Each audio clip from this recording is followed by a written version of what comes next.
तमाम देखने और सुनने वालों को बुक एंड कुक की जानिब से अस्सलाम वालेकुम। उम्मीद है आप सब खैरियत से होंगे। आज जो मैं आपके साथ रेसिपी शेयर कर रही हूँ, ये हमारी फैमिली की रेसिपी है और बहुत अच्छी बनती है। हमारे यहाँ बहुत शौक़ से खाई जाती है, बनाने में बहुत आसान है। और ये चना चाट है, ये आम चाट से थोड़ी सी मुख्तलिफ होती है। इसको आप थोड़ा हल्का गरम भी खा सकते हैं। हमारे यहाँ इस चाट को दही बड़ों के साथ जो दाल के बनाए जाते हैं उसके साथ और पापड़ी वगैरह के साथ सर्व किया जाता है। रमज़ान में बहुत बनती है, ईदों पर भी बनती है। उसके अलावा भी जैसा कि आप जानते हैं कि ये हमारा एक आम स्ट्रीट फूड है। चाट तो बहुत पसंद किया जाता है, कभी कभी जो है वो घर में बनता है। तो आइए इसकी रेसिपी जो है वो हम आपके साथ शेयर करते हैं बिस्मिल्लाहिर्रहमानिर्रहीम से। इसके लिए जो है वो तकरीबन आधा किलो चने हमने जो है वो भिगो दिए थे, रात भर वो भीगे रहे और अगले दिन जो है हमने इसको तकरीबन 1 लीटर पानी डाल के बॉयल कर लिया।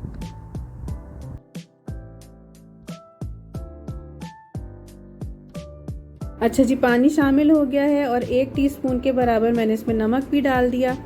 और अब मैं इसमें तकरीबन 1/4 टीस्पून के बराबर खाने का जो सोडा होता है, मीठा सोडा जिसे हम कहते हैं, वो डाल दूंगी। और अब मैं इसे प्रेशर दे लूँगी। प्रेशर मैंने इसे इतना देना है कि ये चने जो हैं ये पूरी तरह गल जाएं, लेकिन ये थोड़े से मतलब ये बिल्कुल इनकी ये घुल ना जाएं, ये गले हुए अच्छे गले हुए हों और इनका जो दाना है वो भी ना टूटा हुआ हो।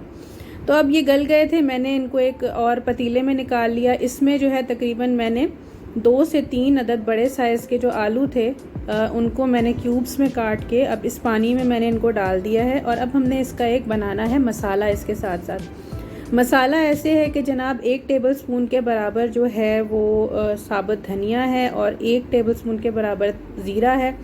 इन दोनों को हमने हल्का हल्का रोस्ट करना है, ड्राई रोस्ट करना है। ये आप देख सकते हैं, ये हो रहा है ड्राई रोस्ट। बस जब इसमें से खुशबू आने लगे, थोड़ा सा क्रैकल हो जाए, तो आपने इसको एक किसी भी मिक्सर में, ड्राई मिल में आपने इसका पाउडर बना लेना है। बस अब हम इसका पाउडर बना लेंगे। ये मैं कॉफ़ी ग्राइंडर में इसका पाउडर बना रही हूँ। तो ये बस ये अब रेडी हो गया ये मसाला। अब हमने लेनी है तकरीबन 1 टेबलस्पून या टीस्पून, अगर आपको ज़्यादा तीखा पसंद है 1 टेबलस्पून डालने। मैंने 1 टीस्पून के बराबर डाला है कुटी हुई लाल मिर्च। और ये मैं तकरीबन इसमें 1 भर के टेबलस्पून हम इसमें डाल देंगे ये जो मसाला हमने बनाया था वो। और अब आपने इनको मिक्स कर लेना है और अब आपने इसको इतना पकाना है कि ये आलू इसी पानी में गल जाएं। और जब आलू गल जाएंगे तो फिर मैं आपको बताऊंगी कि फिर हम आगे क्या करेंगे। अब इसमें एक और चीज़ जाएगी थोड़ी सी, वो मैं डाल रही हूँ तकरीबन आधा टीस्पून के बराबर लाल मिर्च का पाउडर। और अगर आप नमक भी चख लीजिएगा, अगर आपको कमी बेशी महसूस हो तो इसी मरहले पे आपने उसको डाल देना है। अच्छा, अब देखें, चने तो पहले ही गले हुए थे, आलू भी अब गल गए हैं और मैं चम्मच से हल्का हल्का इनको दबा रही हूँ। इसको दबाने से आलू और चनों का एक फ्लेवर इस पानी में आएगा, ठीक है। और बस अब आपने इसको इतना पका के और बस अब इस पॉइंट पे हम चूल्हा बंद कर देंगे और अब हम इसको डिश आउट कर लेंगे।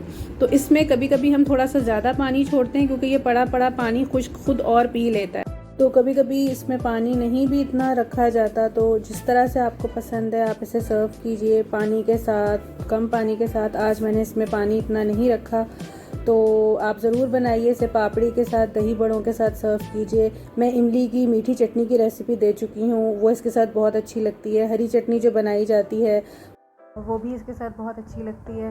तो आप ज़रूर बनाइएगा, मुझे बताइएगा कि कैसा बना। और ये मैं एक मरतबा और आपको याद दहानी करा दूँ कि जब आप आलू और चने मैश करेंगे तो वो जो है आपने सारे नहीं मैश करने, बस थोड़े से आलू और चने ही मैश करने हैं। तो ये थी इसकी टिप।